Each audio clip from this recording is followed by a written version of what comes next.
What's happening? Oh, like I might need some light up in here. I'm looking a little dark. It wasn't that hot in Vegas. What's up, fam? Welcome to Random Thoughts with DVP. I'm your host, DVP. Back from my belated birthday, early anniversary tour. We went to Vegas. I ain't studying that line, girl, Jess. Welcome to Random Thoughts. Anyway, I'm your host. What's today? Today is the 19th of July, 2023. We here to start a little shit today. I got my man Mo with me already. I see the stream. I got my man Mo with me already. I'm gonna see if I can get Mel to jump in there since she got a little something to do with this. And damn, you know what? Jess, you want to be on the show with me today? Let me know, Jess. I'll send you a link because I need a woman's interpretation. Sometimes my super duper dope producer Mel, she be acting a little shy, but I know she got something to say because this is about her and her business too. So, first of all, what I want to say, let me get this out early before I get too many listeners and lookers on. Listen, trying to have a relationship like me and Trina will get y'all really in a bad situation. This ain't for the weak. So I'm going to just say this because some of y'all stupid. We don't always agree. We don't always get along. But you're a special kind of stupid if you think I'm going to post that. So get over yourself. And yeah, we have conversations that most people ain't prepared for. And it's because, me and her, we're a little different. Don't do it. Don't do it. All right, stick with what you do best. Just stick with what you do best. How about that? And everything will work out better for you. All right, so go on and so I want to say that I was gonna talk about this crazy ass girl, but I think I'm gonna leave her alone. But I don't know yet. It all depends. See, my fellow shit starter moderator Mo is gonna be here, so we're gonna see what Mo pushed me towards, because he's my conscience. So if he tell me to let it be, I'm gonna let it be. But if he open that door a crack, I'm gonna just jump on through that little son of a bitch like I ain't got good sense. That's what I'm gonna do. So go on and get your little adult libations. This is my little mug that my baby bought me. She ain't make this one. Like, you and me, we got this. And on the other side, it says, to my husband, when we get to the end of our lives together, the house we had, the cars we drove, the things we possessed won't matter. What will matter is that I had you and you had me. That's what matters. Even when we throw dishes and shit at each other, we're going to get all that. So get your adult libations. We're going to take a quick break. Then me and Mo going to come in and we're going to do some. Who saying said it off and his mother? I don't know who, what, but y'all know that's what we finna do. Because I called him and woke him up because I want to start some shit. So my conscience is here. So Mel, go on and get ready to take us to a break. And y'all know what it is, people. We'll be right back. Ha ha! Sitting off in the mud chuckle.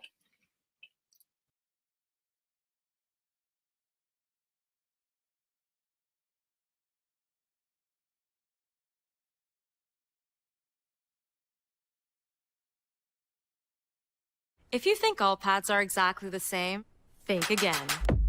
This is Always Ultra Thins reinvented with the Always Triple Protection System. This pad wicks gushes 90% faster, absorbs even more so you can feel dry, and locks odors in. Rethink your pad for up to 100% leak-free and odor-free comfort with the totally reinvented Always Ultra Thins. This is always like never before.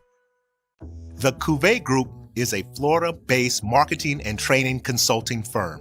We help businesses communicate to their target audience and engage them in conversation. We also help to expand their audiences, which will ultimately result in growth for those organizations. In addition to being a certified constant contact specialist, my colleagues and I are also certified in John Maxwell Leadership Principles. We use these proven principles to conduct workshops, training, and private coaching sessions for individuals and companies looking to take things to the next level. Contact us to schedule a free consultation. Issues today, don't delay, call Cuvée.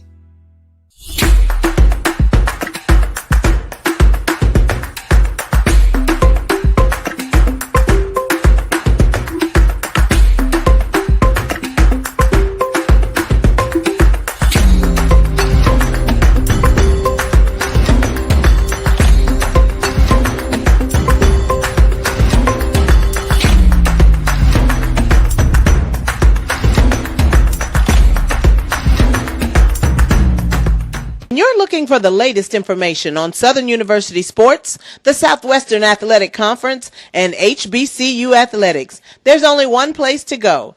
Tune in to the Carlos Brown Show, exclusively on the Black College Sports Network. T. Madden and Associates is a sophisticated and experienced law firm located in your neighborhood. We're turning injury to cash.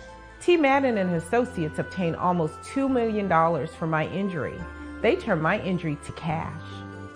Now, we can't guarantee how much your injury is worth, but we've recovered millions for our clients. Call T. Madden and Associates at 833-PAID-123. That's 833-PAID-123.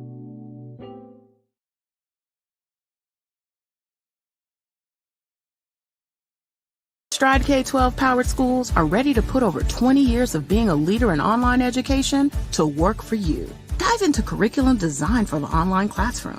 Team up with state-certified teachers trained in virtual instruction. Take control of your child's education journey. Discover the power of personalized learning with a leader experienced in preparing kids for a future they can be excited about. Take charge. Stride K-12. Enroll now for the fall.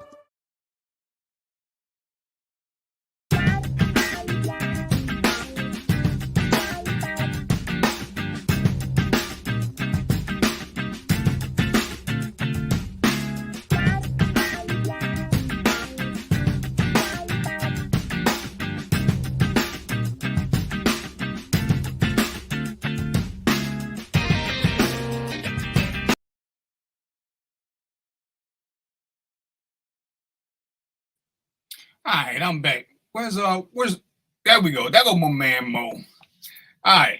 For those of y'all who late to the show or just ain't been here a minute, that's my man Mo right there. He's the unofficial conscience of the show. He tried to keep me online. Y'all for y'all old heads, y'all remember Fred Flintstone and used to have what's the two little things on his shoulder? Mo the good angel on my shoulder. He tried to keep me focused as best he can. So we're gonna see how this works. So and Mo gonna control the show because I'm unhinged. All right, so first of all, something has been bothering me ever since this whole Keke Palmer bullshit and all these insecure dudes. Because I'm 58. I have worked in police work or security for at least 30 plus years. At every event that I have worked at, music event entertainers, clubs, that's the time when you see people's their inner alter ego come out. Guys, men dress in ways they wouldn't normally dress. They're a little flashier. They're a little flyer. They wear the jewelry they wouldn't normally wear to work or something. Women wear something a little bit tighter, a little bit more revealing, whether it's to get the drinks or whatever. This has been going on since the beginning of time. So this ain't nothing new. So I'm confused as to why, because this woman wore a see-through bottom, you nitwits lost y'all mind. So I'm gonna let Mo help me out, because Mo been married a little bit longer than me. So I'm willing to listen to the other side. How a dress code determines who or what she is for a specific event. Because from what I could tell, in theory, what she had on was a one-piece bathing suit and a sheer cover. The same shit you see at the beach. So how does that make her for the streets? But again, as I've worked the events, music events, concerts, shows, that's the way most women dress. They wear something that they don't wear to work. They wear something they wouldn't wear to church. They going at, they get all these nice, sexy clothes, and fellas, y'all don't take them nowhere, so they wear them out. So I'm trying to figure out, Mo, and don't get it twisted now, everything ain't for everywhere. Mo, I'm sure you've been to events, and don't you see some of the sexiest? Sometimes they want you, but ain't that where you see these outfits at? Don't forget to cut your speaker on. Yeah, you muted still. There you go. Yeah. I see. I was, when you were talking about that, I was thinking about, there was a time where I went to a beach in California, and that was, I have been there a couple times, but I went to a beach in California. There was out there kids playing, families, and everything, and there was a lady out there tanning with her top off. Nobody said nothing. It was like it was normal, right? And so I'm like, I'm not gonna say no. I mean, this is just how it is in this how the culture is acceptable in on this beach, right? And I think somebody did tell the I think it was like the beach officer or something, and nothing really big came of it, man. So it depends on where you at, man. You gotta remember that too. Plus, that ain't if it's not your woman, why are you so concerned about it? And the thing is because Mo, you married. You've been married longer than me. Yeah, you've been married longer than me. Hell, I've been married 3 times and most still got me beat in 10. But if you took your wife out to a concert and the headliner started singing to her, would that be a problem? So this is just my personal, right? You asking me my personal, right? Yeah, that's view what on this. And she's listen. Okay, hold on, man. We got to rewind the tape for a minute. I'm gonna answer that question, but I got to tell you this because this gonna put it in perspective for you. You may not even want me to answer that question after I tell you this. My wife went out to a nightclub with her girlfriends. All right, she at the nightclub. They're having a good time. There's a singer there. It's a nice, high profile area. Guess who come in the door? Shaquille O'Neal, right? He came in the door. She called me. She told me, she said, hey, we at the club and guess who just came in? I said, who? He said, Shaq. I said, what? I said, Shaq is at the club? She's like, yeah, he's here. I was like, oh man, that's amazing, right? So anyway, I was totally amazed by that. When she got home, she told me though that he made a pass at her. He said he told the wait staff, he pointed at her, told the wait staff, that's the girl I want, go get her. Right. And so the wait staff went over there and the wait staff tapped her on the shoulder and said, listen, Mr. O'Neal wants to speak to you. And she said, I can't go, I'm married, right? She said, I can't go, I'm married. So anyway, she came home, she told me the whole story, how everything went down. You want to know what I said? What? Go ahead. Why do you ain't go home with him? I said, so listen, man, people are too touchy nowadays, man. Listen, I know my wife, I know who she is. You got to know the person you with, man. So what kind of things you can talk about, what kind of space you in, what I mean? Because look, if you flip that the other way, suppose a guy is that sensitive, it's gonna be a hell of a night. It's gonna be a hell of a night. Right. Because I'm like, so you would be okay with letting Usher sing to her, right? Absolutely. If they hug and take a piece. Because I watched the whole thing. I didn't see her do nothing appropriate. She didn't twerk on him or grind on him or nothing. I didn't see it. I didn't see nothing that was offensive. Listen, that's a once in a lifetime opportunity. No way in hell I'm gonna stand in the way of that. And I'm looking, and all these dudes talking about it. And if you read the whole thing, she said before she left the house, he patted her on the butt. He saw the outfit. Of course.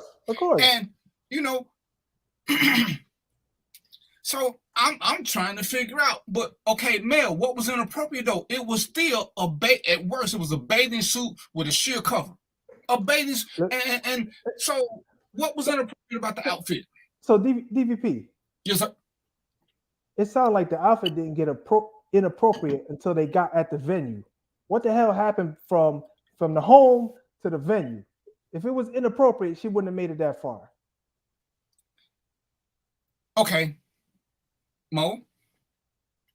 And I hate to use the word, but paraphrase how you need to make it make sense. Would you let your wife wear that outfit to a concert?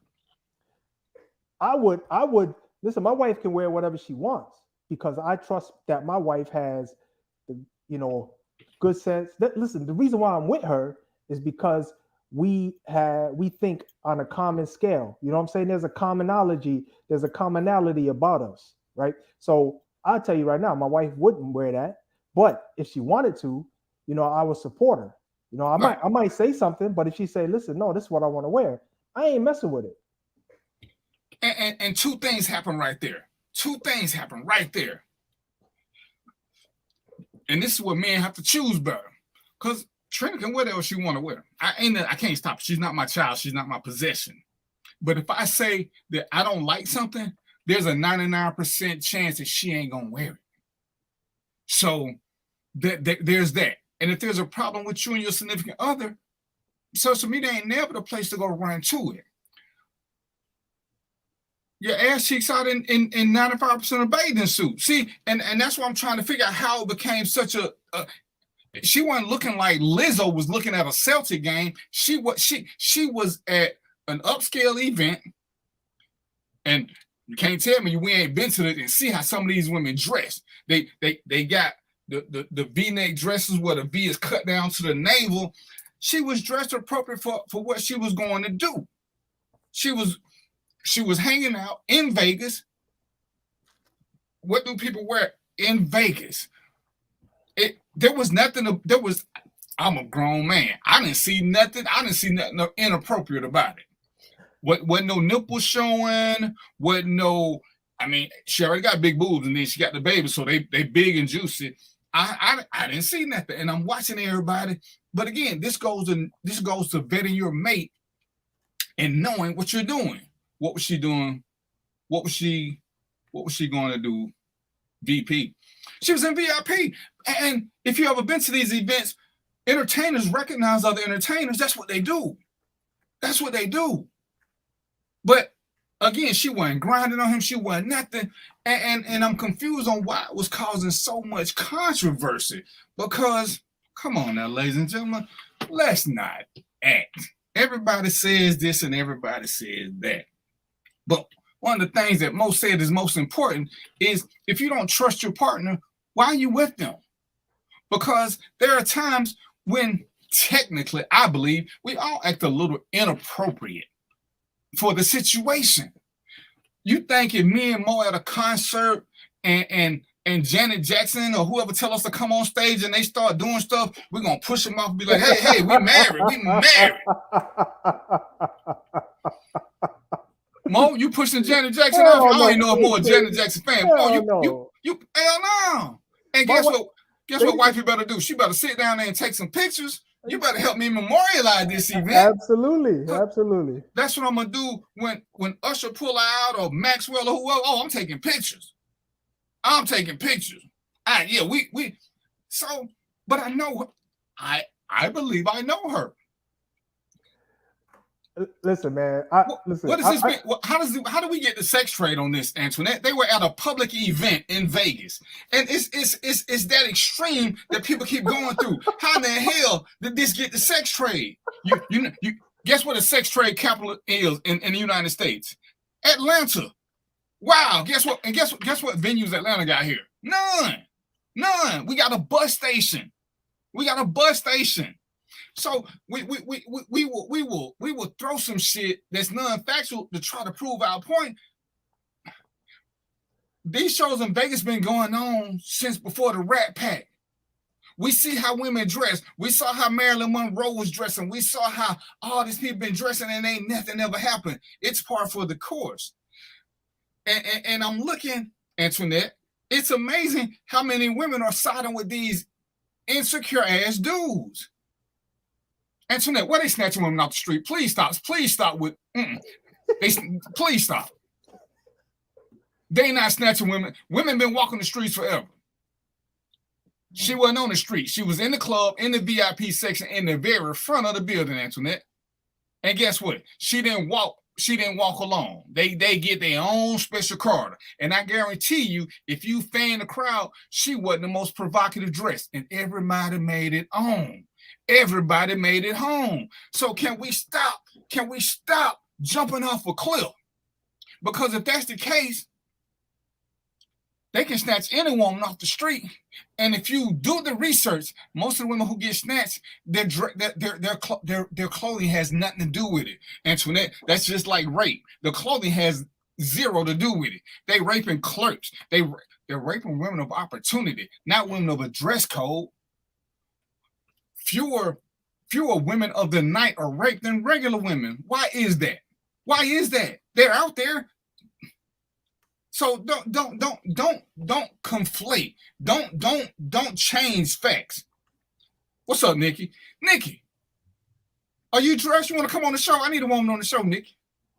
Yeah, what Nikki said, hey, what Nikki just said, that's real right there. Because I think this is more about his insecurity. See, we talking about the woman, but this is more about male insecurity than it was about what that woman was wearing. Because if she was with, look, DVP, if she was with me or you, it wouldn't even be a discussion. We ain't talking about it at all. Because matter of fact, I'm gonna be like, dance longer. That's me. Dance longer. And we're sitting here and we're acting like it's something that it ain't. And we Antoinette, tell me how many times Beyonce been snatched. Beyonce was revealing outfits. Tell me how many times J-Lo been snatched. It is not the outfit. So we can't sit around and say, oh, this could happen, this could No, that's not how this works. This is about insecurity and us pushing these insecurities. I guarantee. Well, look, man, that scenario doesn't even fit anyway because you at a concert. We gotta listen. Don't make up these hypotheticals. We're at a concert, not on the street, not somewhere else. It's at a concert. People having a good time. It's in front of a whole bunch of people. That was the space. Right, and let's not make it be what it ain't. Keke Palmer's a performer, Antoinette. You're sitting there and you're doing this. You're doing the same thing the insecure men are doing. What she did was natural, and she still. Tell me again. What is the difference between what so women that bathe in suits get snatched up walking back and forth from oceans and parks and pools? Come on, Antoinette. Come on now. We're gonna play this game. Let's play it. But that is so wrong. And we know it ain't true. We know. So let's. Whew. The discussion also flies in the face of women saying, "I wear what I want to wear." Now, if you're not okay with what that lady had on, now you're going against a whole group, a whole ideology of women who want to be independent, who want to do what they want to do, and ain't nothing wrong with that. You know what I mean? If she want to do that, that's fine. That's some and Jesus. I mean, if he had a problem, he should have said something before they left the house. Seriously, right? And that's it. He should have said something then, and that was his right. But he didn't. And again, we still don't own these women. You can't tell grown people what to wear. I don't care how you feel about it. You can't tell them what to wear. If you find somebody who respect what you're doing, but if you're going to have a partner, you kind of want them to, what's the phrase? You kind of want them to kind of have the same mindset that you got so that there ain't a whole lot of controversy. See, there are times when me and Trina have gone places and I have told Trina, you know what I want? I want you to be her. I want you to be the chick that everybody can't stop looking at.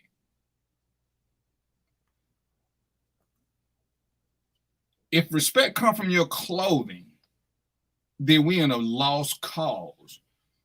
Again, who disrespects people who are working? She didn't wear this to the PTA meeting. She didn't wear this to a basketball game. When Lizzo wore that little outfit to the basketball game and her whole ass was out, everybody talking about, oh, y'all fat shaming her. Lizzo was half naked, and Lizzo, no matter how we look at it, ain't a small girl. Ain't a small girl by nobody's stretch of the imagination. So what are we doing? What are we talking about? How are we coming up with this? These non-factual comments that dress means something because now y'all supporting women being raped because of what they wear. I know that ain't where y'all trying to go. I know that ain't where y'all trying to go. Because ain't damn rapist said I got her because she was dressed like she was hot and ready. And if that was the case, a whole bunch of people would be getting raped at hedonism in Jamaica. I've been there. Wardrobe matters where, Antoinette? At PTA meetings where we seen women come inappropriately dressed, at churches where we seen dresses too tight, when they teach at school where we seen dresses too tight. Stop the madness. Stop the madness. Wardrobes matters to perverts, because guess what? I'm gonna sit here and me and Mo, if we go out somewhere and we see some women dressed a certain way, guess what we gonna do? We gonna look, but we ain't finna run up and jump them. We ain't finna run up and jump them. But we're going to admire the view, because that's why y'all wear the stuff. That's why you wear it. So either environment matters or wardrobe matters. Which one is it? Because in Vegas, guess what it is? It's hot as shit in Vegas. I just left Vegas. 110 degrees. 110 degrees. So which one matters? Because see, what you're doing now is you putting unrealistic expectations on women to try to do shit that they ain't got no business trying to do.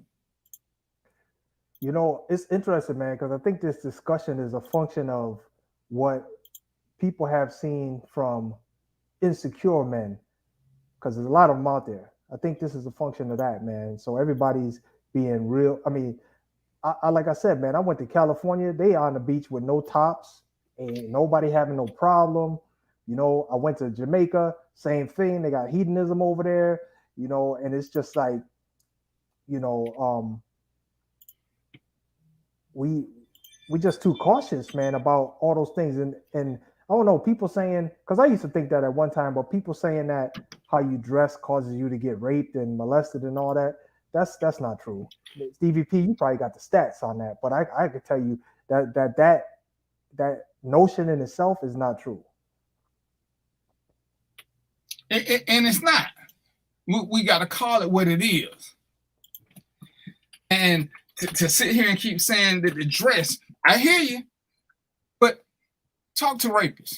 Why do they attack women in the bed? Why do they attack old people? Their dress ain't got nothing to do with it. You can disagree with the insecure man thing. That's what this is about, disagreeing. But it's hard to disagree if you've never been a man. It's hard to disagree if your mindset is her clothing caused this. Because women dress sexy every day. Every day. Some dress sexy at work. Check out the porn channel and look at the different. Why is there a librarian thing?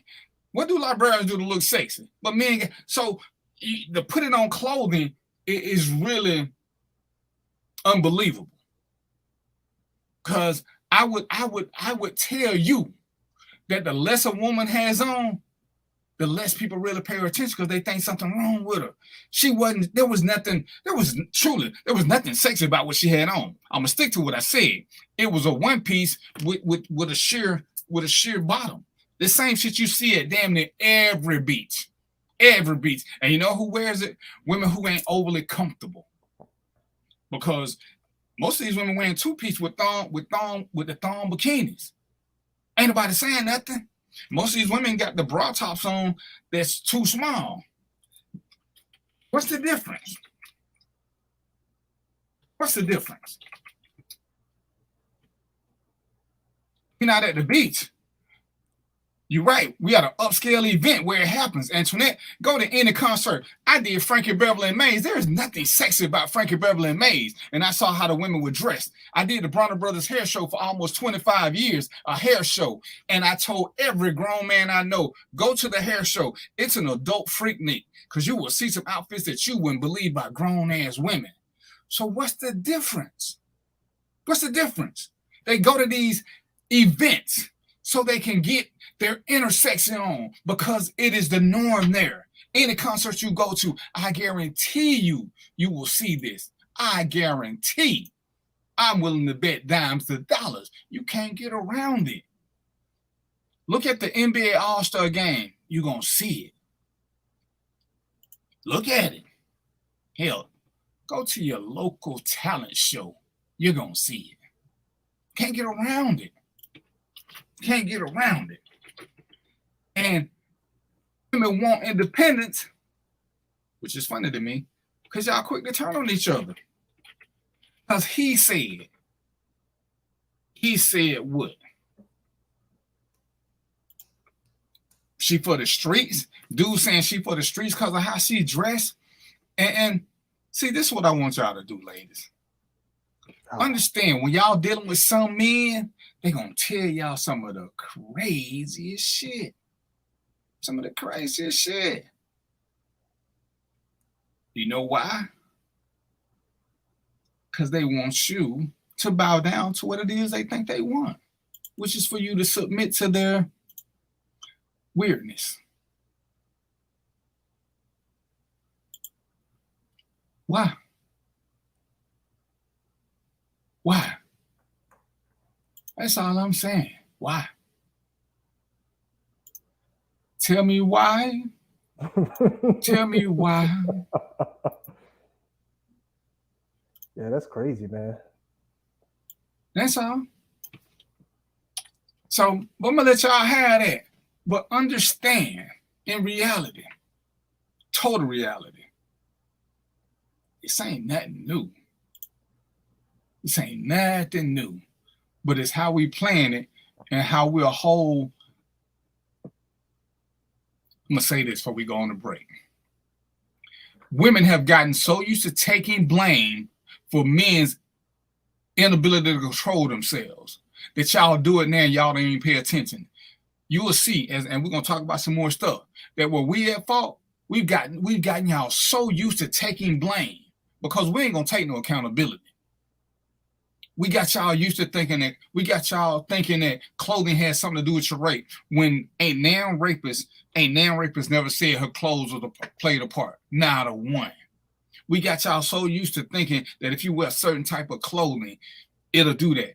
But when I did the part about girls who were being groomed for sex by older men, when I asked the ladies, how old were you before grown men started trying to hit you up for sex? And they saying 10, 12, 13. They didn't have nothing on. They were 10 and 12. What could they be wearing that was sexy? But grown-ass men was trying to get them. And they started thinking it was something they did. See, that's where dudes have got women so used to taking blame for everything. In fact, let me just ask you this question, DVP. Would you agree that, we talking about, I don't know, you were specifically talking about rape, but would you say rape is premeditated? So how are you gonna know what the hell she wearing? How you gonna know? It's premeditated. You already know he's gonna do it before he leave the house. And let me just say this now. Don't get it twisted. Some is premeditated, but that's from a stalker. I'm just saying. It is what it is. The truth is there. So we're gonna take a break and we're gonna talk more about these girls' trips and boys' night out and see what Mel got to say. And I'm trying to get this link to Nikki, who got too many pages. But we'll be back. So go on and take itchy, squirmy, scratchy, family not getting clean? Get Charmin Ultra Strong. Go get 'em. It just cleans better. With a diamond weave texture, your family can use less while still getting clean. Goodbye, itchy squirm. Hello, clean bottom. We all go. Why not enjoy the go with Charmin? At Hampton Law, our primary goal is to provide non-traditional yet effective solutions and redefine the approach to client legal concerns. As your trusted legal advisor, we believe in sophisticated, personalized services that eliminate the confusion and complexity sometimes associated with legal matters. Our high standard for client care and concern, coupled with our extensive legal knowledge and skills, make Hampton Law a resource focused on the protection of the client's interest and overall goals. We value our clients and truly enjoy working with them. Visit thamptonlaw.com to conveniently schedule an appointment online. Tamika Hampton Esquire, 1631 Rock Springs Road, Suite 336, Apopka, Florida, 407-494-1471. thamptonlaw.com. Nope. Nope. Come on, him? Ooh, I like him.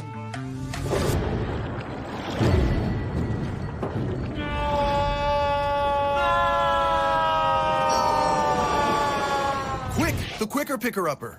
Bounty picks up messes quicker, and each sheet is 2 times more absorbent, so you can use less. He's an 8. He's a 9. Bounty, the quicker picker-upper. From novice to aficionado, find yourself here. High quality cigars plus personal customer service. Slow Burn is Waco's only mobile cigar lounge, featuring a meticulous, curated collection of premium cigars. Visit our website, www.slowburnwaco.com. That's www.slowburnwaco.com. Stride K-12 powered schools are ready to put over 20 years of being a leader in online education to work for you. Dive into curriculum design for the online classroom. Team up with state-certified teachers trained in virtual instruction. Take control of your child's education journey. Discover the power of personalized learning with a leader experienced in preparing kids for a future they can be excited about. Take charge. Stride K-12. Enroll now for the fall. Oh, did we come back that quick, man? I ain't even see the intro. What happened to my music? What happened to my music?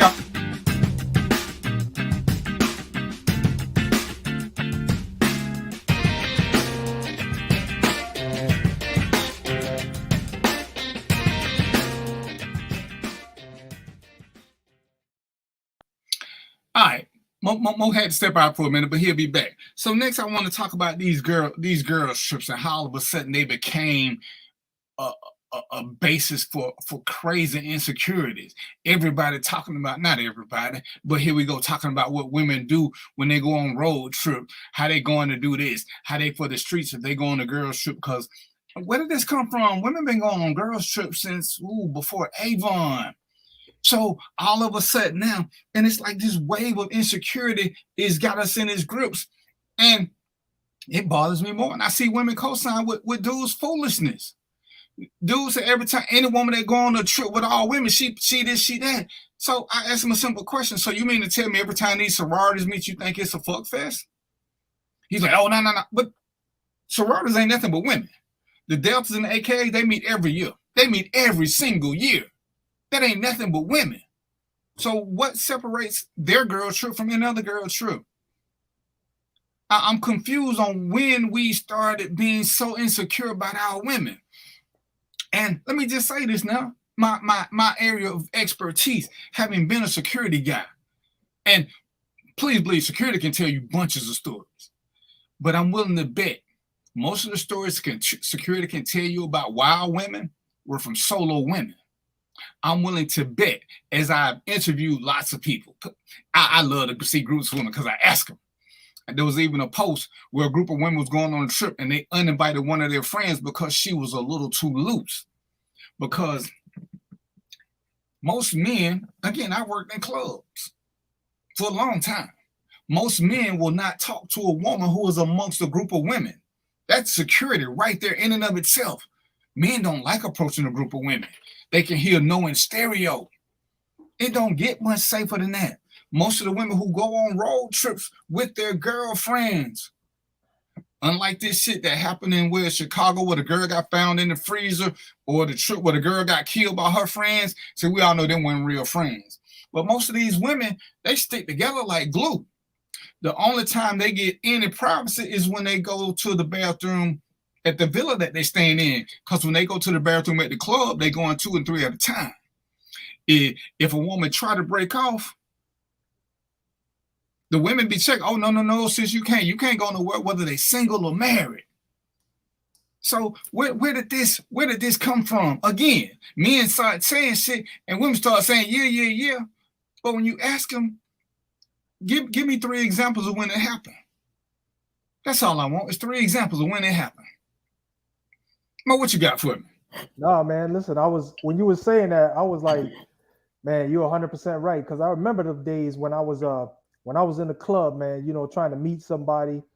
And if there was a pack of women, you kind of, I risked it once, man. I risked it once, and then I got clowned, and I was like, I'm done with that. I'm not doing that again. If I don't catch you solo, I'm not approaching. That's just the way it is. You know what I mean? So I agree with DVP 100%, man.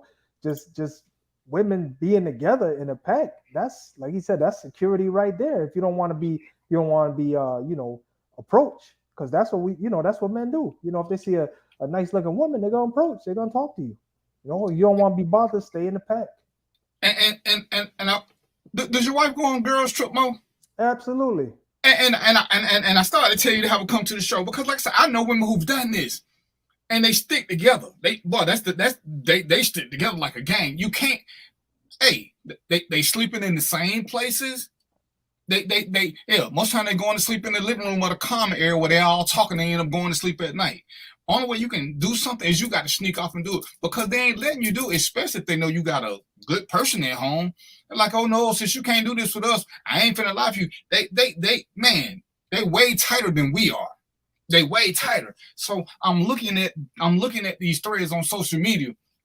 Now I see guys talking, oh, I don't hang out with dudes. And I'm like, okay, that means you just have a little issue.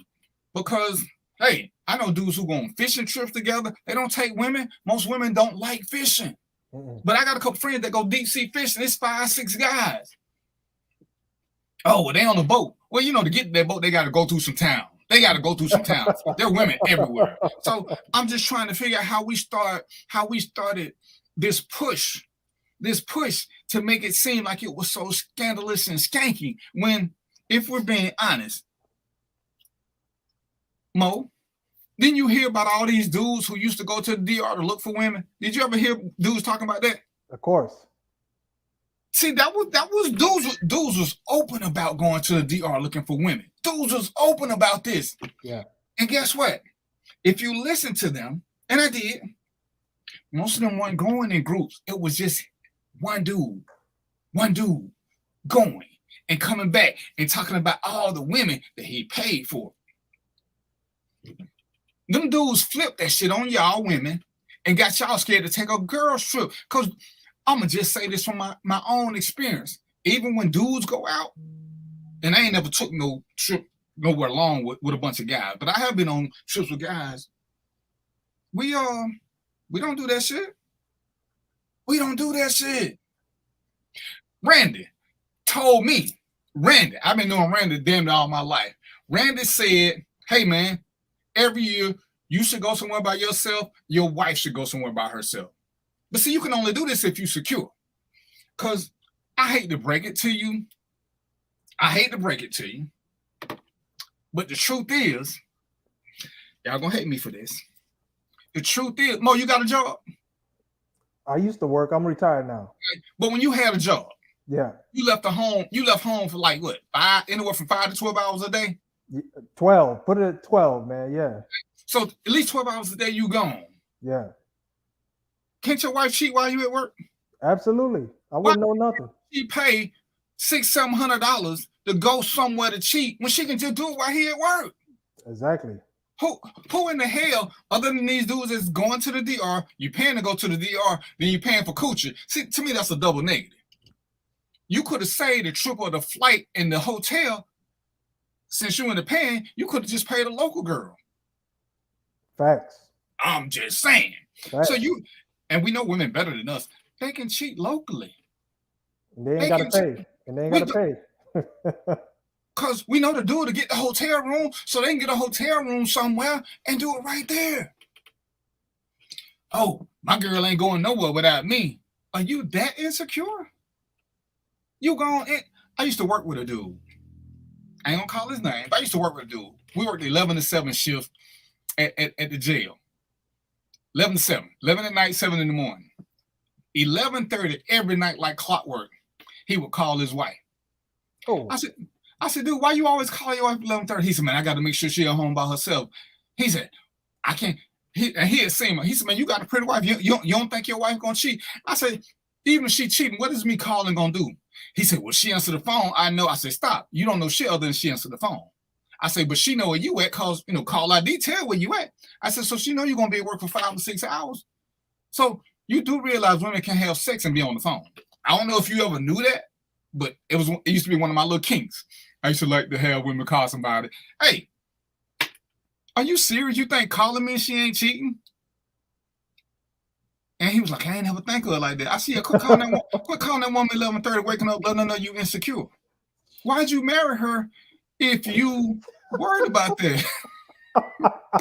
I ain't male. You know what I'm saying? Everybody got to be something. Everybody got to be something. But men have pushed this onto women to feeling some kind of way about it when they've been doing this for years.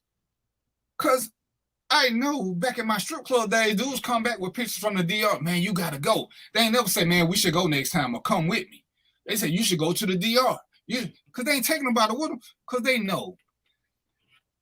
I ain't into nobody's pockets. But when you take me somewhere and you start paying to have sex with women who are known sex workers, I'm going to look at you kind of funny. Because, yeah, I want to go to the DR. I want to go for the view, the scenery, all that. But guess what? I want to take my wife. I want to do that. But how do we get these girls trips so confused? And to piggyback off something else, somebody say, yeah, when they go on these girls trips, they be doing all kind of shit. Okay, you mean like the same shit we'll do? Oh, no, they ain't going to do it in front of you. I say, you're right. Like the shit we ain't going to do in front of them. Because y'all ain't about that life. See, for the average person, a man, when we go to the strip club, men act a certain way. But let wifey walk in. All of a sudden, everybody become a Christian. So, yeah, when women go out and they want to let their hair down, what are we judging them on? Yeah, you're right. 9 times out of 10, they ain't going to act a certain way if they know they got an insecure person because they're not trying to set your insecurities off.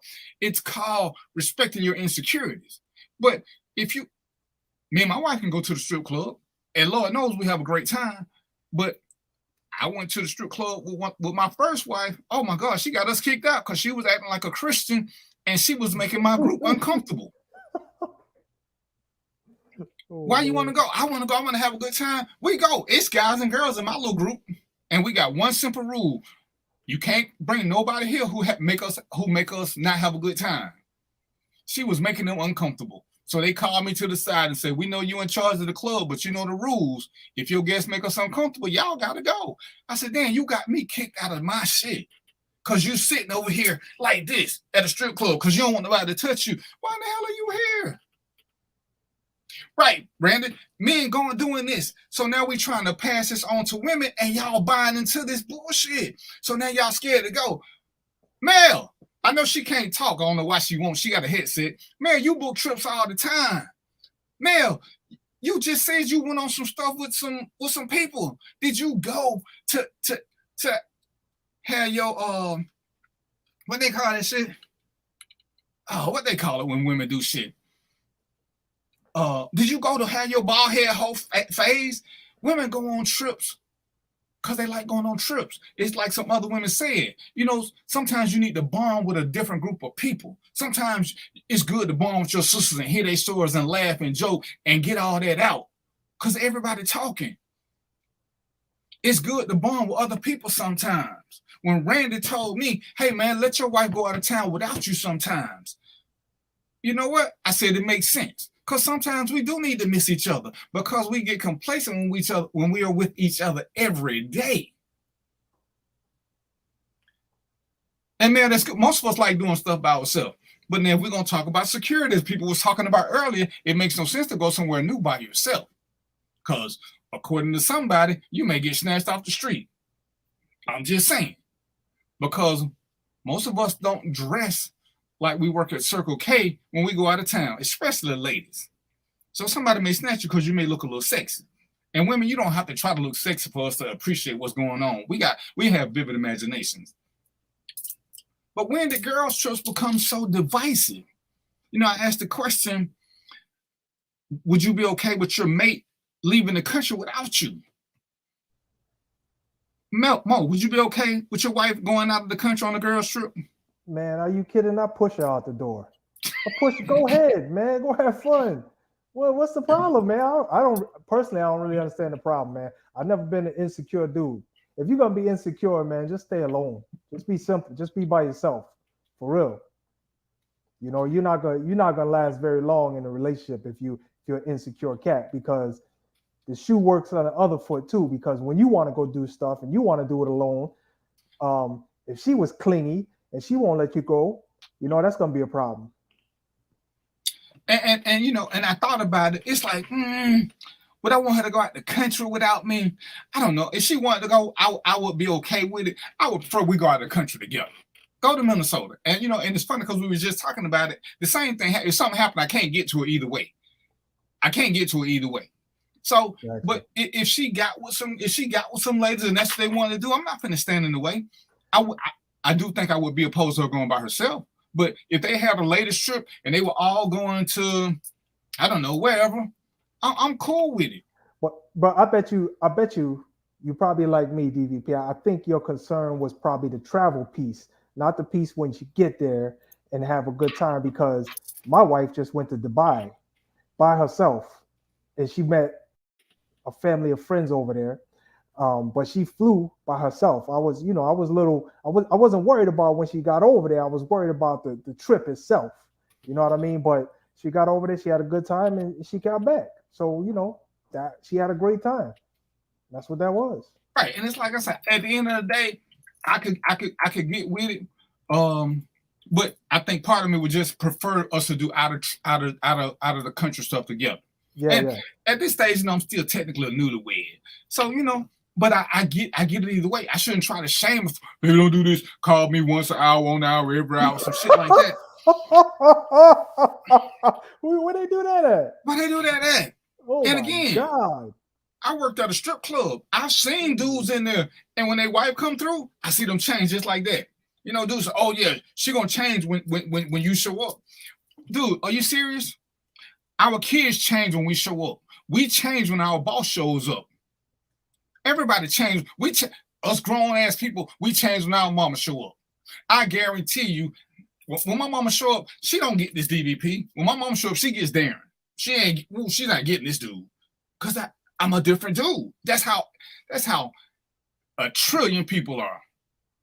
A trillion. Everybody acts different around somebody else. Oh, I'm me all the time. No, you're not. No, my kids never heard me curse until they became teenagers. Because I was careful. And Lord knows I cursed like a sailor. But I never cursed around them when they were younger. Once they turned 30, me and my son hung out. He's like, Dad, he said, I never knew you were such a big Tupac fan. He'd never heard me play Tupac when he was growing up.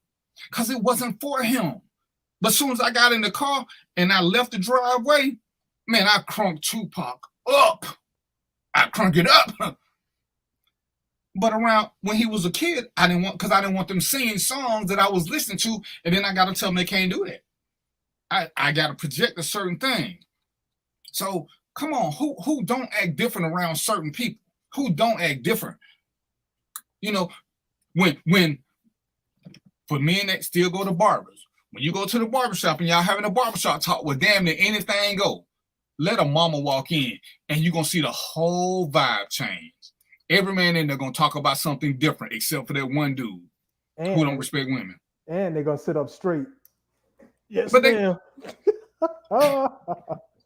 So 95% of them don't even know this woman, but she came in and she changed the whole vibe.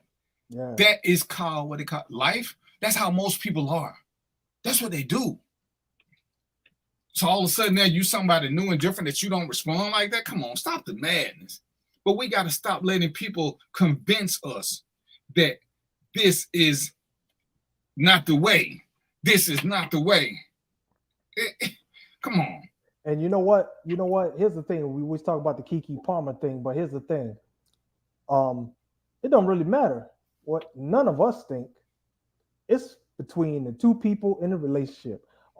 Everything we talking about on this show, everything they was talking about on Facebook, none of that matters. Only thing that matters is two people in a relationship. It's on them to figure out how they work together. I mean, we can have our opinion, but at the end of the day, we ain't making no changes. And that's why part of what we got to start doing in a relationship is having uncomfortable conversations. We got to ask, hey, babe, what are your thoughts about travel? What are your thoughts about travel alone? What are your thoughts about finances? What are your thoughts about this? What are your thoughts about that? See, we like to just gloss over things when everything's smooth, but at some point you're going to hit some hurdles. They might not be high hurdles, but it's something you didn't think about. But why not? Why not? Because in this 21st century, travel is a big deal now, especially for us people of color. Like I said, Mel, my super dope producer, got melodic getaways. It's for 2, 3, 4. She don't say Mr. and Mrs. She just say romantic getaway for 2. Does that mean me and Trina or me and my side piece? Because I don't think Mel is going to say, hey, D, you can't go with this woman. Who is that? That ain't Trina. She's just going to book the trip because that's what it's about. If me and Mo decide to go because we're going to take a boys trip somewhere else, we ain't got to fill out no voucher saying what we going to do. Mel ain't going to say, hey, what y'all going to do? Y'all going to go over there and behave or y'all going to go over there and act up?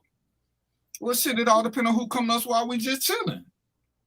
But guess what I believe that we ain't going to do? Just on me knowing Mo. We're gonna have a good time. We ain't finna turn into Christians when we out at night and we having a drink somewhere and some girls start trying to dance on us doing them Caribbean dances. All Caribbean dances are nasty. All of them nasty. All of them. I'm just saying. Mo, have you seen Caribbeans dance 2 inches apart? I have, yeah, I have. They all dance like that. Yeah. Me and Mo gonna be sitting there holding our crosses, saying, "Not today, Satan." No, player. We gonna let Satan knock on the front door. We gonna crack it for him. We ain't gonna let him in, but we gonna let him crack and see. But guess what? We ain't gonna cross the line. And shit, I'll be like, Trina, girl, you ain't gonna this girl was sure trying for your position, Shawty. She was trying hard. Trina, you know what Trina gonna say? Send me a picture. Let me see if she cute or not. Cause that's what we do. This is about having fun. Now, it sucks for those y'all who can't do this same thing with your significant other. Cause me and Trina will go out together separately. I'll take Trina somewhere, drop her off. I'll sit in the car for 20, 30 minutes and then go in later. Get your free drink on. Get your flirt on. But see, we're afraid of that because we don't know what's going to happen. We're scared they ain't going to come back because we doing some bullshit. If you ain't doing no bullshit, guess what? She going to come back. What did Mo say? His wife going to come back. His wife going to come back. What did he say when Shaq said something? Why you didn't go? It's all about having fun. I told her if that was Tony Braxton, it wasn't no guarantees on me. You know? and shit, I already told Trina.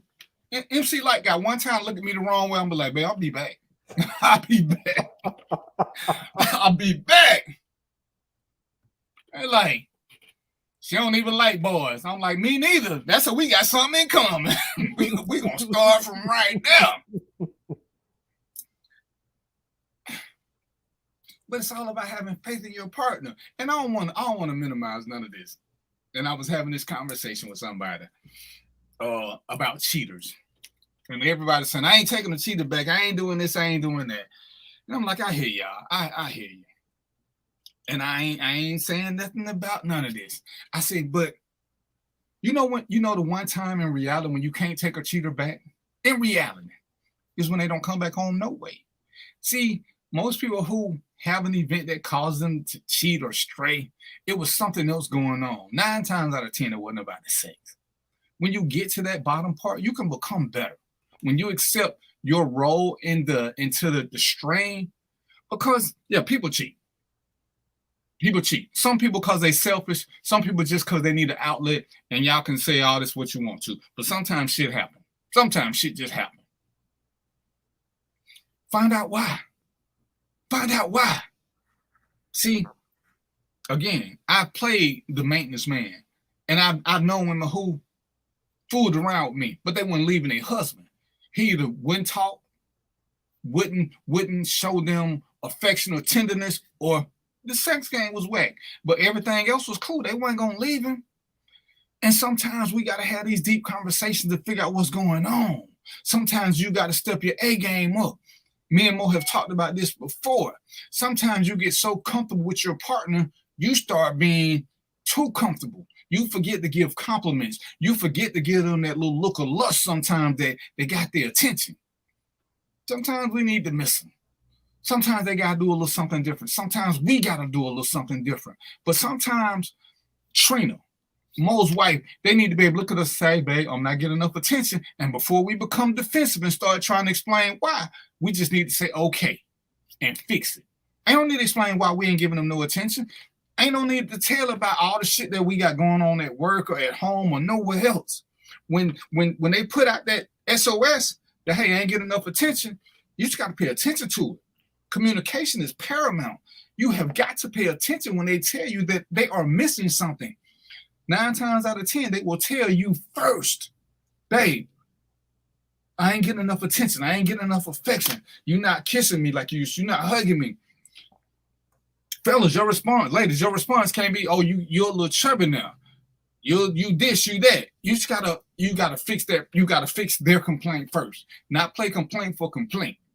See, if we ain't getting enough, and I'm gonna just use me and Mo again, if we ain't getting enough attention or affection, and we say something to our spouse, first thing I gotta do is just say, okay. Now, if it's something going on with me and Mo where we got a little older now that we ain't paying attention to, then they need to slip that in the conversation. But they can't be their first line of defense because they should have said that first.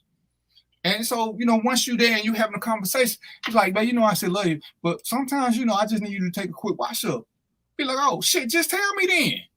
Because, sometimes men noses ain't the best, and some of y'all women, y'all noses like bloodhounds. Right. And you can't let complacency set in. You can't be afraid to have this conversation. You can't be afraid of it. You can't always think it's a blame game. You got to be able to express what's going wrong in your world, and then y'all got to be able to talk about it as adults. Yeah, let me second that. Let me Go second ahead. that. Yeah. I just wanted to say, I want to second that. Talk about it as adults is key because when you get married, man, or you dealing with somebody on a long-term basis, nonverbal is not gonna work. You ain't gonna read nobody's mind, they ain't gonna read your mind. Because I thought for several times, I had problems with my wife. I had, at the time she was my girlfriend, but I thought several times, I knew what was going on, and I tried to fix it. But you know what? I was way off. You know what I mean? I'm thinking, oh, she need this. In reality, it's something that happened 2 weeks ago that was still bothering her. How the hell I'm gonna figure that out unless I ask questions? You know what I mean? If you're not talking, I'm not gonna make it. You're not gonna make it. Bottom line, I'm telling you. And you got to be open to listening to them in their truest voices. Don't try to make them talk like you want to. You got to be able to have this hard stuff to move on to the next level. I know lots of people who have survived infidelity. It led to a better conversation and it led to better communication because man or woman, most of them have put out the SOS and it just kept getting ignored. Then the cheater felt like they weren't being heard, like they were being dismissed. So when we say, oh, people just cheated because they selfish. I'm going to give some credence to that because at some point, we all have to be first in our own lives. If you keep putting yourself second, everybody else will get used to putting you second. So sometimes that closed mouth, you got to open up and say, hey, babe, this is what I need. Hey, babe, this is what I need. And if she don't give you what you need, if you don't give her what she needs, guess what? She's going to step out and get what she needs. That one little something. Because as we talked about purpose and priorities, there are things we need. There are things we want. So this whole thing plays into that. We got to be able to listen and have these uncomfortable conversations to get to a next level. Mo was one of the ones, even though me and Mo got some differences on things, but having these uncomfortable conversations ain't one because they're necessary. We all want to have the basic conversation, what's going to happen in retirement, what's going to happen with this, but how will shit go wrong? How do we fix this? What are we going to do here? How are we going to handle disputes? We're not sleeping in separate rooms. That shit just ain't going to never happen. Sleeping in separate rooms, we might as well get separate residences in my mind. Because I simply believe that sleeping in separate rooms, it just creates more division. And, it's funny, like one time me and Trina had an argument. She slept in a separate room, but she left her phone in the room with me. She said, because I don't want you to think I'm calling her. But I don't give a shit. You might as well take the phone with you. If you ain't in here, I don't care nothing about this phone. You ain't in here. So that means you don't want to be here. So you can be in here and not talk to me. We've practiced being in the same room with people. We've all been in the room with somebody we didn't want to be with and just didn't say nothing to them. But you need to be in my sight. You still my queen. When you don't want to be the queen no more, leave the castle. Everybody handles this differently. But that's one of the first conversations I have when I'm in serious relationships about how we'll handle disputes. Everybody can't talk through a dispute. Me and Mo talked about this on another show, where the old heads, you say, oh, never go to bed mad. Well, it's one something about it. When you try to keep a woman woke and talk when she's sleeping, ain't nothing coming but a lot of smoke. Sometimes you need to have a good night's sleep and then you can wake up refreshed and everybody's mood is changed. Sometimes that's just the way it is. But what we can't do, as I come back, is we can't keep letting ladies, gentlemen, we can't keep letting these conversations be men driven by men insecurities. Women can't do this, women can't do this. This DR thing been going on for a hell of a long time. These passport brothers who leave the country and pay to go have sex with other women and do this. You can do all this shit locally, player. I don't see women bragging about shit like that. But we're the logical ones. We're not emotional. That's what we keep saying. But how you know my woman is for the street? Because of the way she dressed or because of where she go? Maybe, just maybe, me and Mo are better at vetting our women than you guys. Before we got into this, yeah, we like what we saw. We thought the beauty was cute. We thought the body was cute. We thought the face was cute. But we had conversations. We know the mind is good. So we can give our women a hell of a lot more leeway because we know how they think, not just how they look. That's just my personal opinion. When you don't know your woman, you scary. When you don't know your woman and you lead a shitty life, you're scary. What you got, Mo? Yeah, don't get it twisted either. You got to put in the work. It's like anything. I mean, believe it or not, even Kobe Bryant would be on the court practicing. Just think about that. One of the greatest basketball players in history be on the court practicing.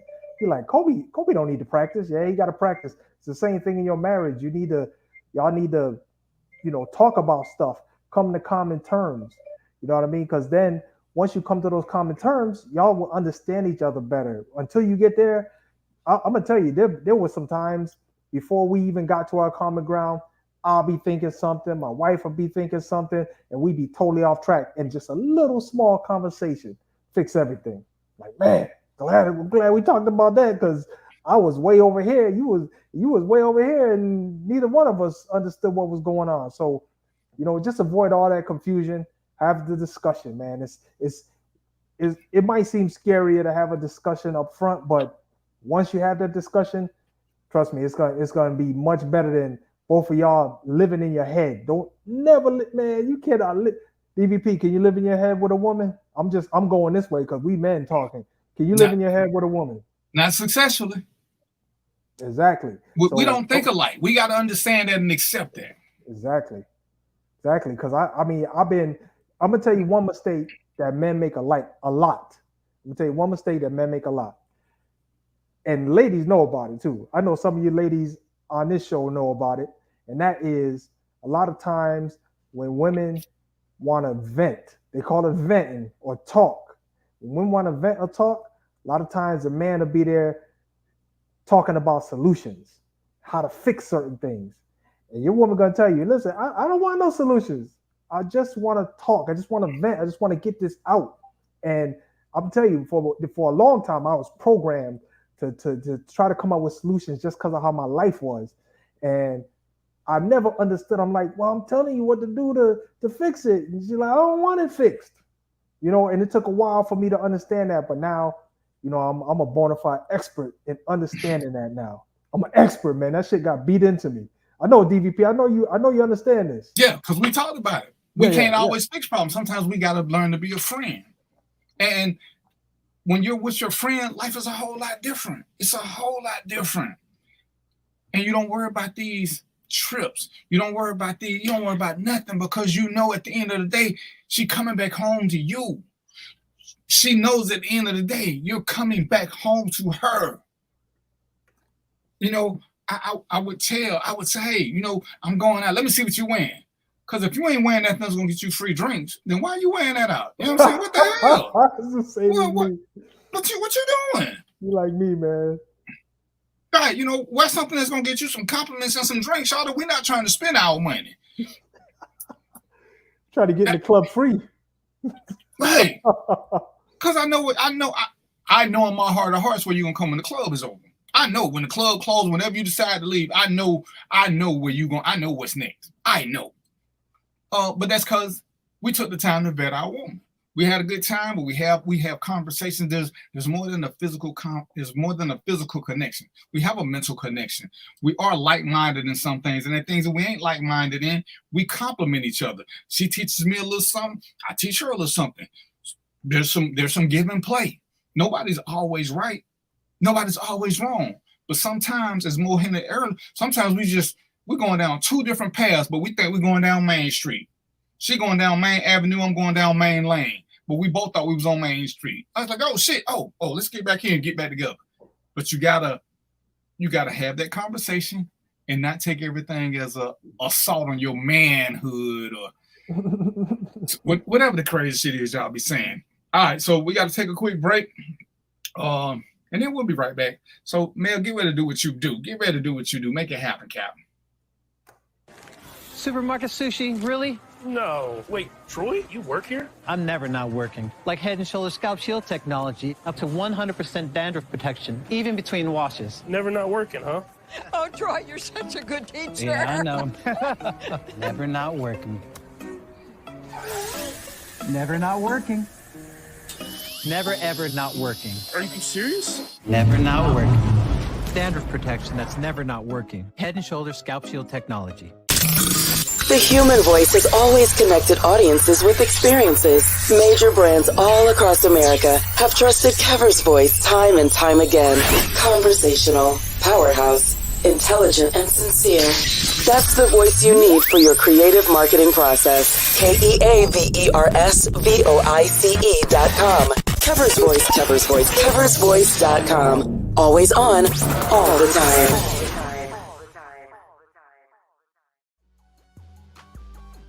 This is the Dean of the College of HBCU Sports, Kenyatta Cavill of Dr. Cavill's Inside the HBCU Sports Lab with Mike Washington and Charles Bishop.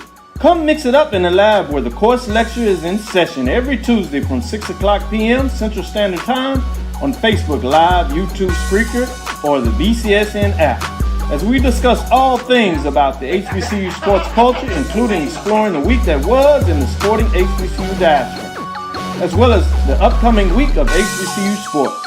With me, the Dean, the College of HBCU Sports, on Dr. Cavill's Inside the HBCU Sports Lab with Mike Washington and Charles Bishop. Course lecture dismissed. At Hampton Law, our primary goal is to provide non-traditional yet effective solutions and redefine the approach to client legal concerns. As your trusted legal advisor, we believe in sophisticated, personalized services that eliminate the confusion and complexity sometimes associated with legal matters. Our high standard for client care and concern, coupled with our extensive legal knowledge and skills, make Hampton Law a resource focused on the protection of the client's interest and overall goals. We value our clients and truly enjoy working with them. Visit thamptonlaw.com to conveniently schedule an appointment online. Tamika Hampton Esquire, 1631 Rock Springs Road, Suite 336, Apopka, Florida, 407-494-1471. thamptonlaw.com. Majesty is a premium health and wellness tea line focused on bringing delicious yet healthy tea blends to the community. Filled with an abundance of vitamins and antioxidants, we work to blend teas with exotic spices and fruits to produce scrumptious and wholesome beverages. So check us out at mymajesties.com. That's MyMajesties.com. My Majesties, an Urban Passport member.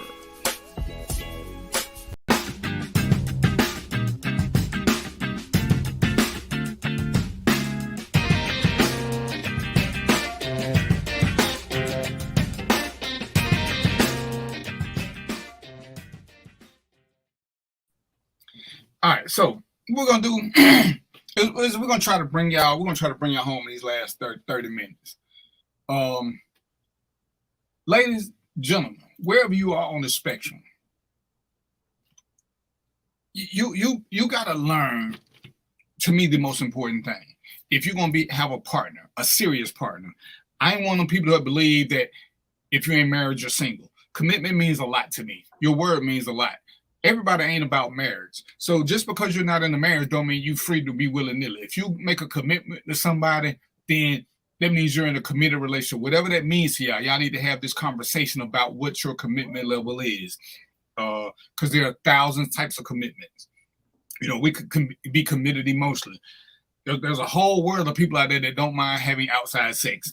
Whatever floats your boat, but this needs to be a conversation that the two of you have. Whether you believe in monogamy, whether you don't believe in monogamy, whether you believe in traveling together, whether you believe in traveling apart, whether you believe that we should do things separately.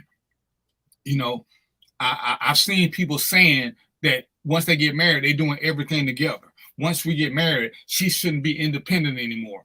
And I'm thinking, why would I get married and either I lose my independence or she loses her independence? We're still solo people.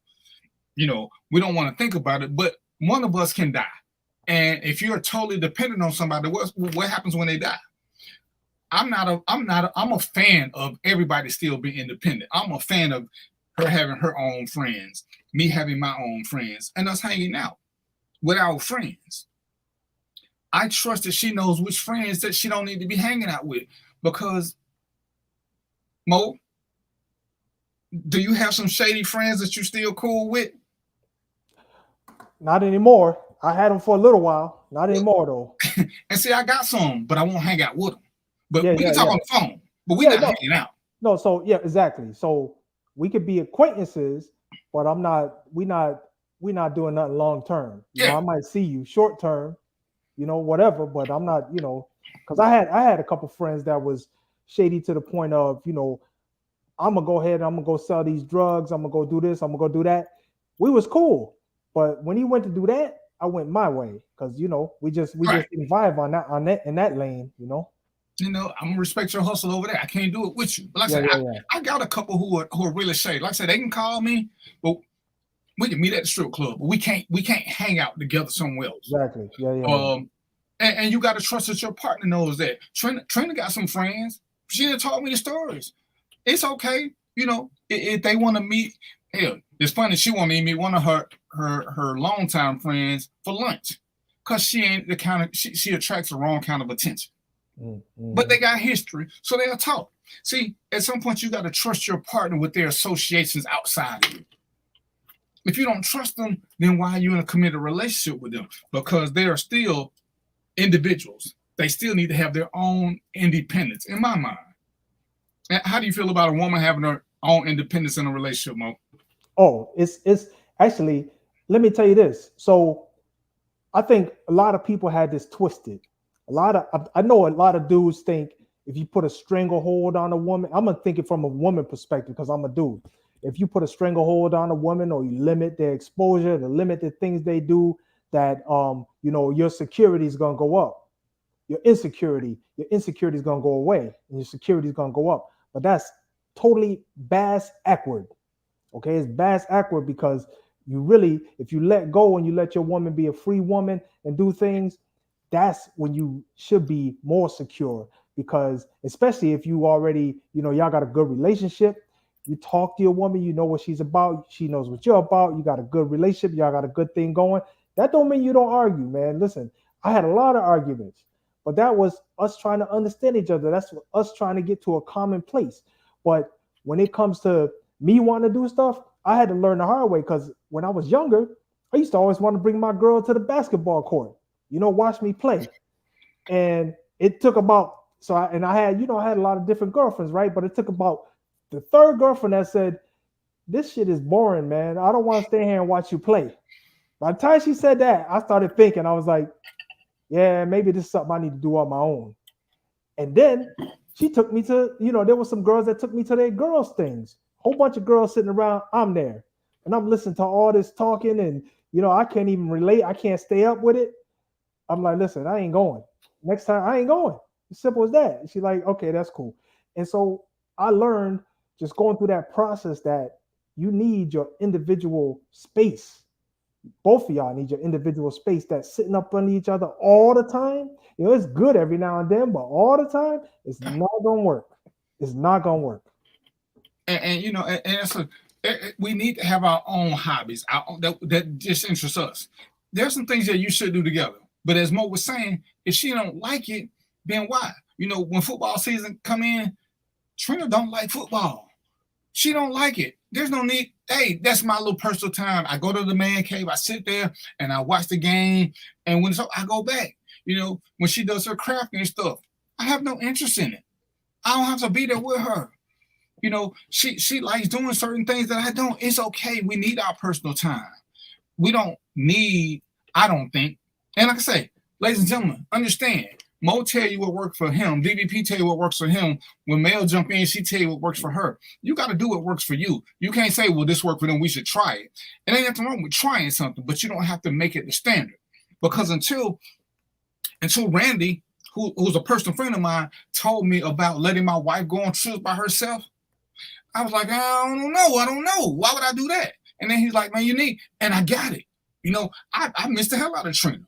And it was good for us because sometimes it's good to miss your partner. It gets you out of that complacent stage that you had been in. But it teaches you a little bit not to lose all your independence. See? And let me add something. Let me add some DVP, because this here you're gonna be able to relate to. A lot of people, if you're not married, you might not be able to relate to it, but you will at some point. But here's the thing: the best thing about letting people go away, I'm gonna tell you right now, but letting people go away, your husband or your boyfriend or your girlfriend or your husband or your wife, is that first dinner when y'all go out to eat. What happens at the first dinner when y'all go out to eat? Oh my God, the back and forth and the stories and the communication, it's amazing, man. What did y'all see? How did it go? Where were you at? You know, all of that, it's a great time. I'm gonna tell you right now. DVP? Yeah, it's almost like having a first date all over again. And it's a cool thing, because sometimes you don't need to be there. You don't need to be there with them to experience things. Let them have their own, so you got something to share. Because after a certain while, you done heard all the stories. So let them create new ones to tell you. Because it's like, shit, I heard this story before. I heard that story before. Dude, I heard it before. You know, it's only so many things that happen when I go to work. So, you know, yeah, she'll ask what happened at work, but shit, it's like, yeah, I went, I survived, I came home. How many times she want to hear that story? You know, even like Mo said, when he go out and play ball, he can come back, and we know women ignoring us, but they like the enthusiasm. So when Mo start talking about they won, and, you know, or his age, he still got this, you know, he did this to some young boy, they still like our enthusiasm. They don't know what the hell we talking about. But it's like us with them. We appreciate it. Because sometimes I don't know what the hell she talking about, but she just getting running off. I just listen and smile. That's what's up. That's what's up. As long as you had a good time, babe, that's all that counts. Now, if she asked me to repeat back what she said, I'm going to be stuck like sure. But I know whatever it is that she did without me, she enjoyed.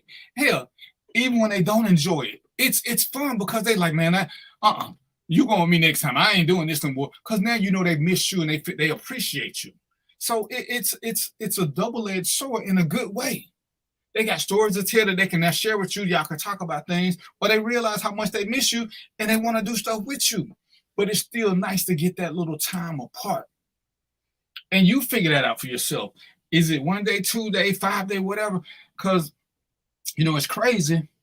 In theory, up until Trina caught COVID, we had never not slept together. That was our first time truly being apart. But we were in the same house.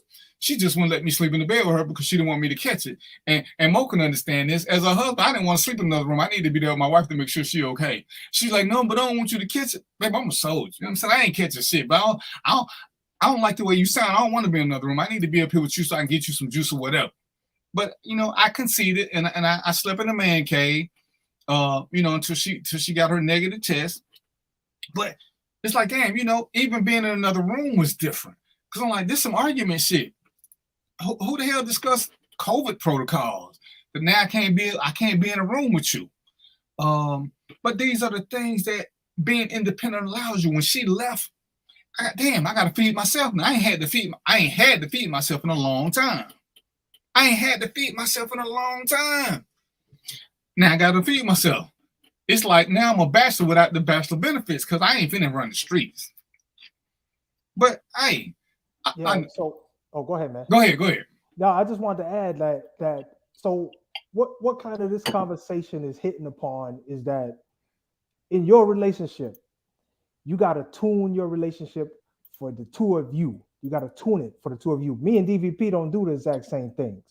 We probably got some tangential stuff that we do that's similar, but we don't do the exact same thing because we tuned our relationship to work for us. You know, what I do with my wife works for us. What DVP does with his wife works for him. You know, everybody got to tune it. But you know, I'm gonna tell you right now, if you try to do that stuck under each other all the time or apart all the time, that don't work. You got to find your middle ground that works for you. Right. And like I say, you can listen to different things and you can test them individually. You can test them, but don't sit there and say, oh, we got to do what they do. You don't. You don't. Everybody can't live the life Jay-Z and Beyonce doing. I know people who have been tried to date entertainers. You have to accept that people are lusting after your partner. Do you want to go and see them perform? Well, you're going to have to accept them cat calls and stuff they give you. You know, you can sit there and tell them to wear a ring and all this. But, you know, and we talked about this. If I'm a rapper and this is who I'm appealing to, if this ring is the difference between me making 5,000 a show and 20,000 a show, this ring coming off. It's coming off. And that's, oh, no, you can't do this. How you got a man who sings soulful music? You know he gonna sing to the crowd from time to time. He gonna sing to a woman. That's their performers. If that makes you insecure, then you need not to go to the show. That's how he makes his money. You're right, all money ain't good money. But remember now, what do people always say? That's how I met you. So now that you met me, you know what I do. Now you want me to change. See, and that's where that double standard comes in. I met you like this. You know, when one of my wives met me, I was doing security at high-profile events with a lot of women. I don't like you doing this. Well, you know, just pay these pay 60% of my bills. So unless you got something different, I'm not finna quit this because now all of a sudden you feel a certain way. Well, you could find something else to do not to pay this money. So you want me to work twice as hard to make still less than this? Well, I might not be for you. How you found me is what you got to work with. See, I can't change. I like my women to dress a little sexy, not slutty, sexy. But what's sexy for me may not be sexy for Mo. But I don't want no frumpy looking woman. I'm shallow. I've admitted this time and time again. This works for me. This works for me. No, man. He ain't gonna let you stay the same. I'm talking about the same job. You can't expect me to quit my job because now you're insecure with my job. This is how bills are paid. So if you date a performer, if you date somebody who's in a field that's full of the opposite sex, you got to know that going in. Can you deal with that? You can't get married and be like, oh, no, I don't want you to do that no more.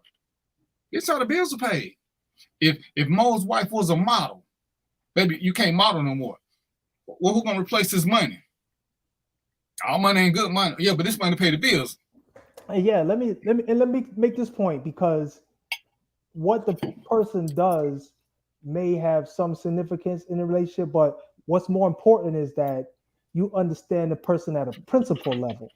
So if DVP wife understand them at a principal level, they know if DVP is in the room, she know if DVP is in the room with a whole bunch of women, she ain't worried about it. She's secure because she know this man's principles. She know who he is. You know what I mean? So that's where you got to get. You got to get to the principal level. You can't get to the, okay, well, this is your job and this is what you do and you're around a lot of women and this and that. And now all of a sudden insecurity kicks in. It's deeper than that. And you want to project. I did security at strip clubs for 6 years. Oh, you're around naked women all the time. What do I have to offer? Hey, that's work. Yeah, they're naked, but guess what? After the first 3 weeks, you don't even see them naked no more because you're busy working. You're busy working. But this is what you met me doing. So now all of a sudden it's an issue. It's pay good money. You got something else for me to do? You finna pick up something? And these are the things you got to deal with. And you got to know who you are. You got to know who you are and what you're willing to put up with. And that's why I use performers because I know a man and a woman who both start dating performers, they couldn't deal with it. They couldn't deal with being in the crowd and hearing people scream at their partner. Oh, I want to give you some. I want this. That's just part of the business. You have to know your partner well enough to know that they can separate business from personal life. They're going to flirt with their fans. That's how they get paid. That's how you get to enjoy the luxurious life that you're doing. And let me just add this, because I'm pretty sure, if DVP got a woman and he's working at the strip club, I'm pretty sure before he got that woman, he probably had multiple opportunities to mess with any one of them women. So all of a sudden now you get a woman, all of a sudden you gotta start, there's gonna be some insecurity because you work at the place. You had your opportunity before I even met you. I had plenty of opportunity. So don't let that worry you. One of them could have been my girlfriend then, but they didn't. That ain't a worry. And that's what sometimes you have to look at the opportunities that we have, but look at the choice we made. Did I choose one of them? Even though I'm surrounded by them and they doing this and they doing that. I chose you. Again, it kind of goes back to cheating. And I hate to use these terms, but if your partner cheats, and I ain't saying nothing special, but they came back home, realize there's a reason that they came back home. Home is still home for 90% of people. There's just something missing. You gotta figure out what that is and how you can do it. See, what I understand being in a real relationship is once you understand your partner, most women don't like sleeping alone. There's some women who like it. Yeah, they sleep in separate bedrooms. See, you got to know who you're dealing with. But if you're dealing with a woman who does not like sleeping alone, then you have to understand night jobs can't be a common thing for you now. If it's going to cause you to be away. Now, if y'all sleep in separate bedrooms, it really don't matter, does it? Because y'all sleeping in separate bedrooms, but you still got to find a way to give them something they want. But again, this comes from vetting and making proper choices. Who fits into the lifestyle that I have and where I'm going? How do I fit into their lifestyle and what they have and where they're going? Too many times we get caught up in all the physical transactions that's going on. We don't plan for other things. Everybody keep thinking, as Mo said, oh, she going to stop doing this when we get serious. Oh, he going to stop doing that. When you establish a certain way of living and you can afford it, it's hard to give up a way of living. It's hard to give up a way of living, especially if you got to downgrade. Especially if you got to downgrade. Just because I know Mo. Most men, when they're financially insecure, don't feel manly. We need to be financially secure for most of us to fully embrace our manhood. When you tell us to give up money, to me, that's when the emasculation starts. Because now I got to work a little bit harder. Because, yeah, I'm one of them that I believe that money does influence my mental security. Mo, can you be the king if you broke? Can you be the king if you got to work 75 hours a week? You can't be the king, and you cannot address when your woman comes to you and says, listen, I saw this nice purse. I want that today. You can't get that. You can't get that. So the only way you're gonna get that, you gotta get out there and put in, get on the grind, man. Put your work in. You know what I mean? So it's a balance. It's a balance. I'll tell you, man, being in a relationship or being married is like juggling while walking on a balance beam. On a unicycle. Yeah, a unicycle. Yeah, whatever it is. It's there's a lot of things that you have to keep in mind as you go through that process. You got to focus on all of that too. It's not a simple one lane thing. It's multidimensional. And so, once you learn that and you master that, you know what I mean? That's when you can start having some stability in your life, and you figure out, what your guidelines are and what you want to achieve. Because most of us want to be the provider. We want to be the one to give you stuff. We don't want to have to tell you to wear that low cut top to get that purse you want. We want to be able to do this for you. Now, I do want somebody else to pay for these drinks. But yeah, when she want to dress or something, I want to be able to do that without saying, babe, we struggling. I ain't got the money. Because I downgraded way too much below my comfort level. Hey, man, let me just jump in here real quick because I just want to point this out because this is kind of profound. I just want to say what that also does when a man is able to do things to make his woman happy. You have no idea. If you're not a man, you have no idea what that does to a man's ego. Can I get an amen, DVP?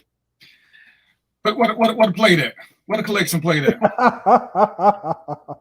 Man, that makes you feel like you nothing can knock you down when you can do that. When you and you can provide, the things that your lady wants or your children or whatever it is, man, you feel like a superhero. Me and Trina, she was looking at something the other day. We was on Amazon. I just saw it. I put on my phone and man, we stay here in Georgia. It's a prime location, like 7 miles from us. And she came in 6 hours. She said, "What's that?" I said, "I don't know. Open it." She said, "How you know I'm looking at it?" Girl, I got eyes. I seen you looking at it. I seen you hovering. Circling back. It was just easy to get it. You my wife. I want you to have little things. You know what I'm saying? Because I can do that. But if we struggling, it's like, damn, I can't do nothing for her. But life is more than paying bills. Life is more than paying bills. When she in school now, she had a break last week. So I had to, when she told me when her break was gonna be, because I want to do something for her birthday. But she was in school, so really can't do nothing because she got the next month's our anniversary. Well, really can't do nothing because she in school. She said, "Hey, I got a break from the 12th to the 18th." Got online, went to a lot of getaways because I was trying to find something I know was last minute, and booked the trip because I needed it out. I had a specific time frame that I could get something done. I didn't have to go through nothing and say, "Oh damn," because some trips you want to plan out so that you can get the money. But I'm good with money. So we came to it, boom, boom, boom, boom, boom. So, ladies and gentlemen, I said all that to say, because I'm leading to the segue. Mel ain't going to come over here. But if you ain't checked out Melodic Getaways, check it out. Because there's some stuff she got that I'm going to do. She got some trips I really like. For couples, for families, for groups of 3, 4, 5, 6. Check out Melodic Getaways. This is where you start doing this. And as I segue to Mo again, Mo got me to buy some stock that's still on the upswing. I'm gonna tell y'all something. I'm gonna tell y'all something else. Everybody can say what you want to say about Cash App, but Cash App has a thing where you can round up and buy stock. My Cash App stock it ain't in Cash App. It's in, I think it's an X on something, but I got money coming from Cash App just because it lets me, you buy something that costs $19.17. They put 83 cents in the stock. They put, because I used to be with one of the banks where you put all your change into a savings account.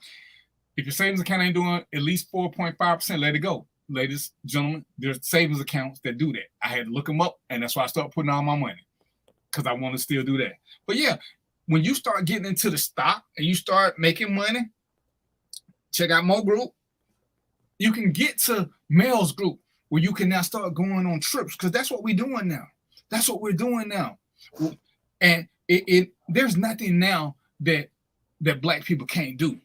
We just have to find a way. So find ways to put money to the side. Find ways to make a little extra money that don't cost you an arm and a leg when you ain't got to be out 26 hours a day. Like I say, Mo hooked me up to a stop. Once he said something, I'm like, man, I already got a Charles Schwab account. He put the thing in there. I just went straight to it. And see, now he told me I got to get a stockbroker. But hell, he was my stockbroker. I could do it myself. I did it. I'm going to get some more. So I'm going to listen to his advice, because he got a group where this is what they talk about. Mel got a group where they start talking about stuff, places that we wouldn't normally think about going. See, Melodic Getaways got me out of my local mindset. And I've been in the military. I know the basic places. Melodic Getaways got me thinking about places that I really hadn't considered, because I don't want to go where everybody else going. We went to Vegas because I wanted my wife to see, been there, done that. We good. At some point, yeah, I think I want to visit all 50 states. If it ain't nothing but for a day, just go somewhere. But I want to leave the country. This requires a little. What kind of money do we call that money, Mo? To travel? Yeah. Oh, that's your fun money, man. Yeah. Fun money, man. But we all need that. We all need that fund that ain't built for bills. It's built for doing other shit. My mom used to always tell me, don't work just to pay bills. You'll hate everything you do. Put away some money all the time for you to do shit that you ain't got no business doing. One of the best lessons she ever taught me. I used to always take 10% of whatever I made and put it into my slush cash fund. This is for me to do something irresponsible. If I wanted to buy some shoes I know I ain't need, if I wanted to buy a suit I know I ain't need, this ain't for business. This is just for me. If I wanted to buy a PlayStation, I went to that slush fund I had. Because this money it should do whatever I want to. Whatever I want to. So now Mel got me, she got me hooked on crack because I want to take some of these trips that I never thought about. Mo got me wanting to do more stock market. All I'm doing is going to this money I've been saving up for other stuff. It ain't affecting damn bill. We ain't got to cut cable. We ain't got to stop driving. We ain't got to stop eating out because I prepared for this. When you prepare for these things, ladies and gentlemen, it make your life much easier. Men can be more secure with what's going on in their world with their woman if they can handle business. See, when you ain't got to, as Mel say, pimp your wife out to get stuff because you ain't got it, then you feel a whole lot better when she says she wants something and you just sit back and do some one-click shit and it's done. You feel that S burning on your chest because you Superman. You're like, shit. Like, damn, you did that. Yeah, I did that, babe. I did that. You know, when they say, oh, man, you seen this? Man, I wish we could go to the Maldives one day. Okay, when your next break? Let me see what Mel got.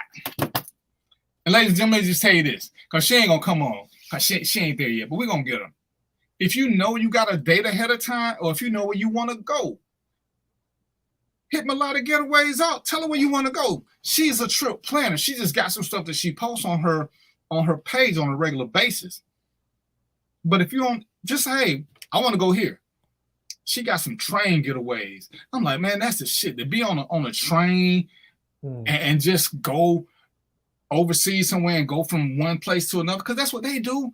It's on the plane. You get you one of the ones with the bed and stuff. It's like a cruise, except you're on a train.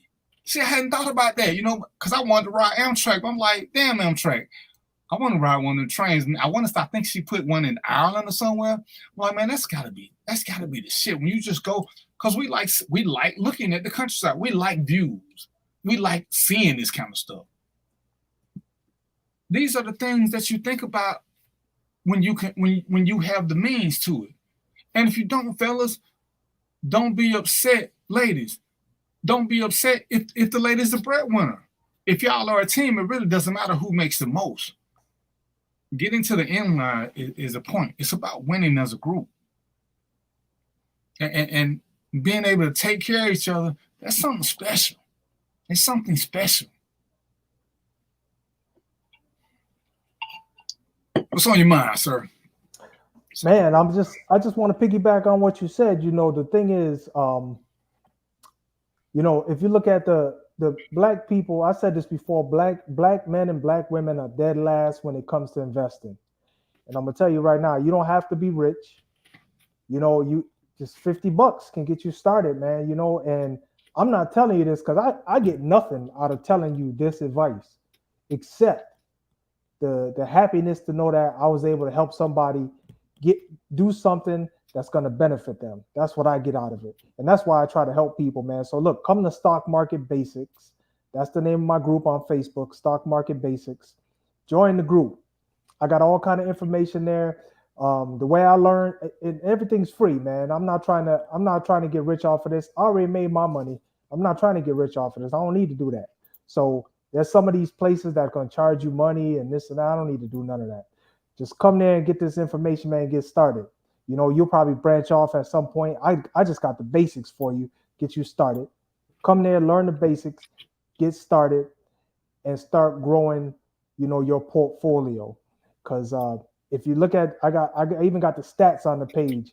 Black men and black women dead last when it comes to investing. Now, it's got to be something where that makes you money. If white people are first, Hispanics are second, black people are last. So white people being first should tell you everything you need to know. Okay, this is not a gig, it's not a game. Come get yourself invested, people. I can't say it enough because I missed out on so much when I was younger and I didn't do that. And nowadays, you know, I'm trying to make it up, but I'm still a little salty about the fact that I didn't take advantage of this opportunity a lot earlier. But it was because of information. I won't get into that, you know, lack of information. I won't get into that on the show, but just let me encourage you, man. Come get you some stock. I kind of encourage D a little bit, and he got untrained. I know he has some already, but I got him reignited, so that's gonna help him out. And sometimes, and this is one of the things that I love about social media, that I love about people in general. When you see somebody who look like you're doing something, it makes it easier, because too many times we've been indoctrinated to think it's them that can do this. It's the rich people. So nah, that ain't for me. When you see somebody who looks like you, that's in your social economic group, or somebody you can reach out and talk to and ask a quick question, it makes things so much more easier to grasp, and it makes it attainable. Because hey, damn, Mo did this just like that. Shit, let me go on and do this. Let me go on and do this. It's one of the reasons I love Georgia. We were talking about it. In Georgia, I'm at a restaurant. Here comes Tyler Perry. I'm at another restaurant. Here comes Morris Day. For y'all young heads, that's somebody from the time. These people are just walking back and forth, and ain't nobody going Google Gaga, because that's just the norm. I'm at Greenbrier Mall. I see Little Richard. It's just a norm. So you get to see this. Man, when you growing up, my mom made sure that I always had black doctors, black dentists, black optometrists. So you see people who look like you're doing good shit. So it's like, damn, this is, for me, it's inspirational. Because it's like, damn, oh man, they got black people doing this. The sky's the limit. When you see people who look like you, who act like you, it gives you that, I can do this. I can do this.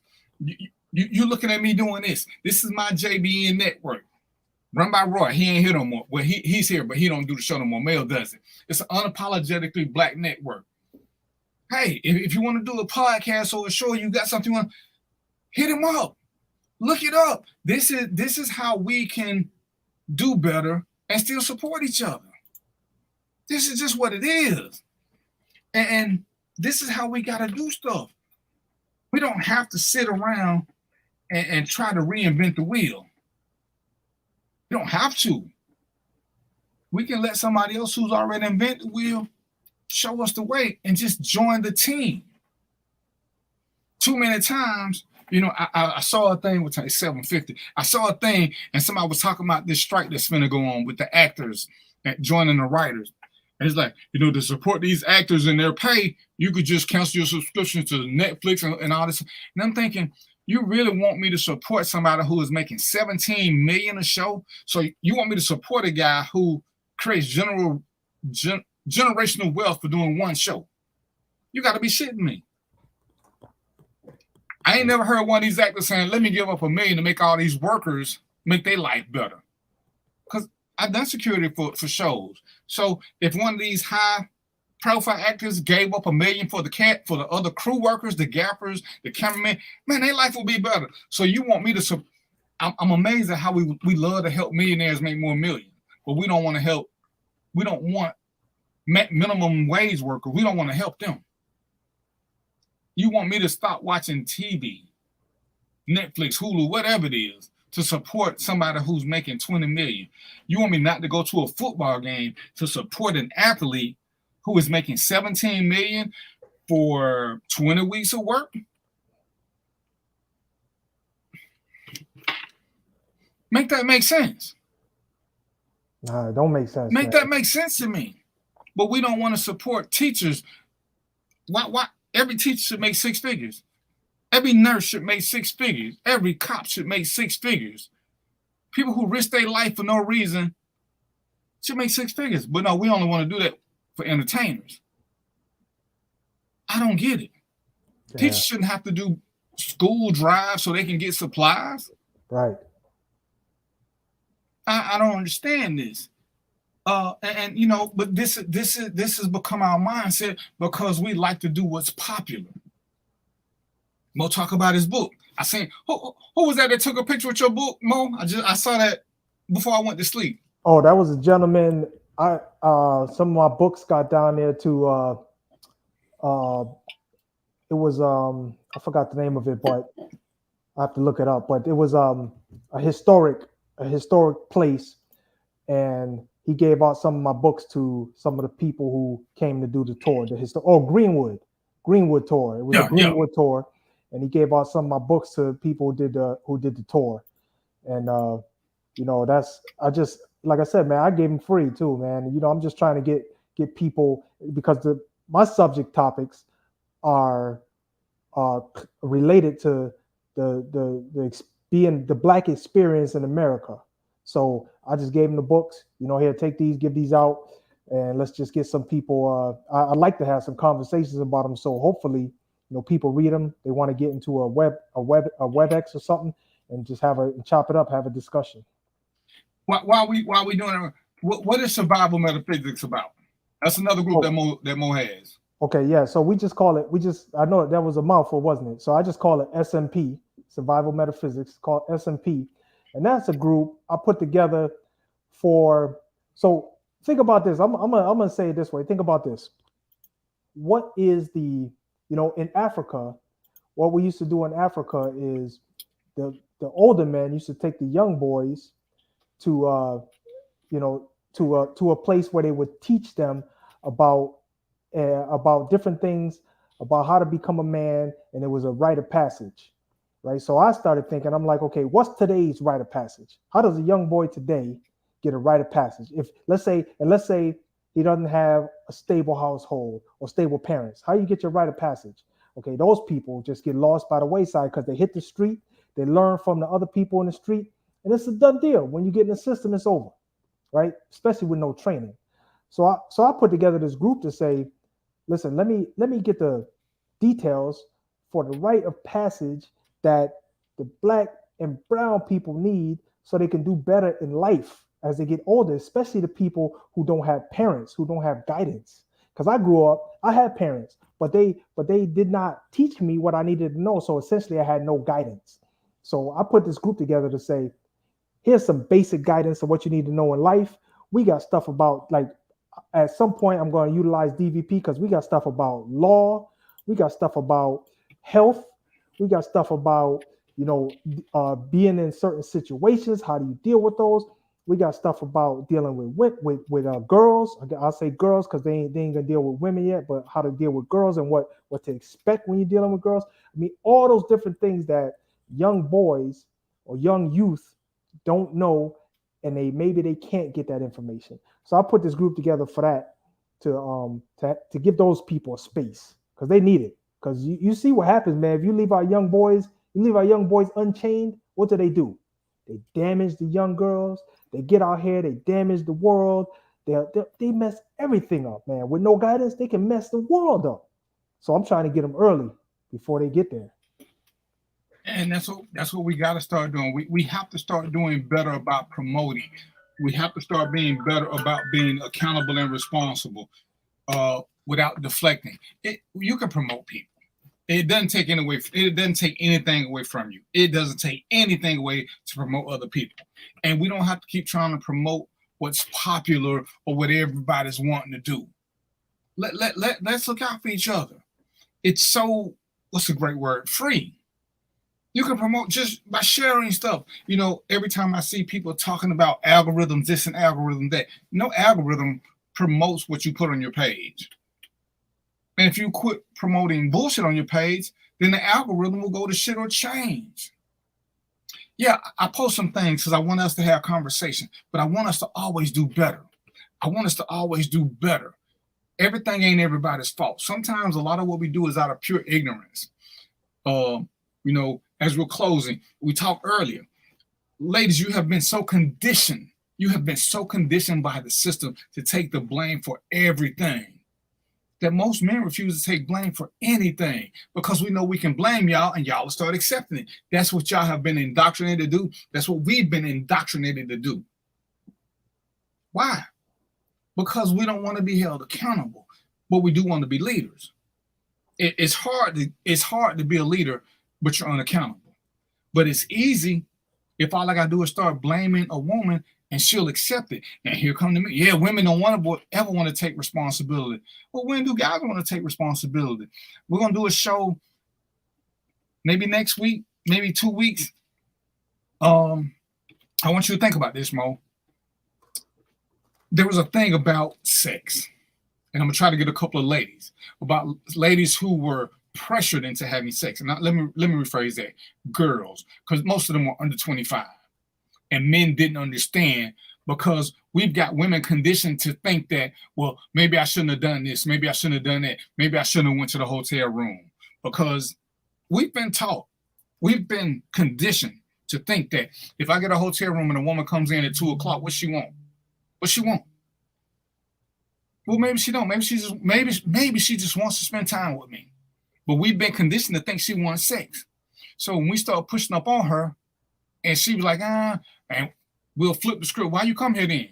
What, you knew what it was? Well, damn, she thought I was a gentleman. I just wanted to get to know her. We'll force ourselves on her, and she'll take the responsibility. We've heard this story time and time and time again. Women say, well, maybe I shouldn't have done this. Maybe I shouldn't have done that. Maybe I shouldn't have wore this. What you wear has nothing to do with us wanting sex. Mo, before we leave, as a married man, as a man who has been single, is there something that a woman can wear that when you're in the mood that will be like, oh man, she wore that, I didn't want sex no more? Is there such thing as a no sex outfit? No. What kind of, no, that doesn't even make sense. No. Oh, your clothing has nothing to do with it. But we have conditioned women to believe that their clothes play a part in it. It doesn't. And men won't accept this. But I've heard too many women saying this is a common thing. And they feel guilty because they came to our room, because they sat on the bed, because they did this. The man ain't got to take no responsibility. The women will say, well, maybe I shouldn't have done this. Maybe you shouldn't have got raped. But we're going to talk about that on another show. I'm going to figure this out, and I'm going to get with Mo, because we like to do stats and research. But I saw that, and that was bothering me, because I almost did it today, but I want us to be better prepared for that, Mo. But we got to close. Give me some parting words, Mo. Y'all better get on stock market basics. Let me tell you this. This is the deal right here. I'm going to give you this. This is the warning shot right here. I'm going to give you the deal. Since 1950, every September, the stock market takes a dip. What's the best time to invest in the stock market? When the stocks are low. So when September comes around, have your portfolio ready so you can start investing in stocks, because it's going to take a dip and then it's going to come back up. Since 1950, y'all. So this ain't got nothing to do with me. This is statistics. So be ready. Have your account ready. Be ready to start investing in September. Okay, because it's gonna take a dip. You buy your stock and it's gonna come right up. You're gonna make money instantly. This ain't no gig, folks. This ain't no game. DVP, no, I kind of moved him along a little bit, and so I give you a push, man. Okay, I gave him a little push. I gave him a little nudge. But listen, and that's because, man, look, I'm tired of seeing black folks being last. I saw this bar, man. I got this bar chart, and it shows black men and black women. It's the lowest bar on the whole damn investment chart. That I'm just like, this got to stop. So anyway, listen, September, since 1950, stocks take a dip. Be ready to invest. So y'all got 6 weeks to start getting your money ready. So all we can do is tell you. We can't make you do it. You know what they say, you can lead a horse to water, but you can't make him drink. All we can do is get you there. That's it. So when you hear these things, ask questions. Inbox, join a group. Then you can inbox me or Mo or whatever. We're willing to share information for free. All we want you to do is be more open-minded. Inbox Mail at Melodic Getaways. She can help plan a trip for you if you know where you want to go. Give her a budget. Tell her what it is you're looking for. She can put something together for you. What you do with the information is totally on you. Totally on you. See, I went to my Cash App right quick. See where it say my stock's up $64? I don't know if y'all can see that. Yes, sir. And this just come from rounding up change when I buy, because all I'm doing, I don't know what penny stocks are, but I'm gonna say these are penny stocks, because all they're doing is, like I said, when I buy something, if it costs 92 cents, 8 cents go to getting some stock. So that's just it. It says up 0.7%. It ain't that hard. Just think. Now Mo gonna teach me what to do, so I'm gonna go to some real stock, not Cash App. But I'm up $64. It don't sound like a lot to you, realizing that most of this has come from 10, 15 cent investments. That's all I'm gonna say. So I want to thank y'all for being here for the show. We're gonna have some more stuff. We're gonna try to educate as we can. We're gonna try to, as they say, informate. We're gonna give you a lot of things, but you got to pick what works best for you. Don't let me or Mo fool you into thinking our way is the only way. The tool belt has a bunch of tools. Try them, figure out which one works best for you. Some of our tools will work, but you may still have to tweak them for your situation. But what you can't tweak is the conversation. You got to listen. You got to listen as an adult and be able to take criticism or critiquing from the person you love. That's non-negotiable. Some things do hurt if you're not open-minded. But 9 times out of 10, your partner's trying to stay with you. So when they put out that cry for help, listen to them. When they put out that cry that they need to be heard, listen to them. And don't be afraid to do the same.